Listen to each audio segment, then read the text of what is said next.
Maybe you saw what was going on in Texas, and we talked about it a little bit. There was a 13-hour filibuster on the floor because there was a pro-life bill, SB 5, that would insist on this radical idea that if you perform abortions, maybe your facility should be up to the same medical code as anybody else who performs surgery. You're doing something that's very dangerous.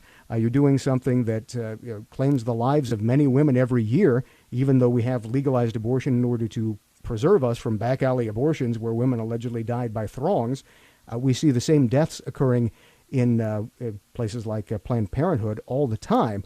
But nonetheless, Wendy Davis launched a 13-hour filibuster against the bill. Now, this was just after an entire angry mob basically shouted down the legislature, refused to allow them to vote on this bill. Again, just saying that if you're an abortionist, you have to meet the same basic health standards as any other facility that performs surgeries.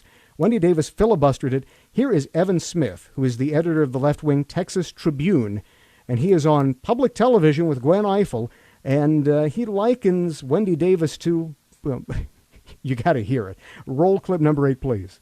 And again, you and I both remember the movie Billy Jack, right? She is basically State Senator Billy Jack D. Fort Worth. She has really assumed a folk hero status, not since Ann Richards, Gwen, has a Democrat risen to the national and international level of acclaim, for good or for ill, that she has. Yeah. It's true. Wendy Davis has been celebrated to the heavens, but Billy Jack?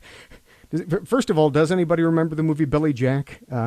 Maybe it's just me, but that's the level of discourse. This is someone who's a hero when they stand up for 13 hours and assure that abortion clinics are not held to the same safety standards, same health standards as any other surgical facility. That's a hero on the left. Someone who makes sure that someone like Douglas Carpin in Houston, who is accused of twisting the heads off of living babies outside the womb, continues to practice. That's a hero. Someone who makes sure that Gosnell-type facilities are not regulated. That's a hero as far as they're concerned. And, this happened on public television with Gwen Ifill. That's what really gets to me, is that your tax dollars, my tax dollars, funded this. I try very hard to control my explosive temper.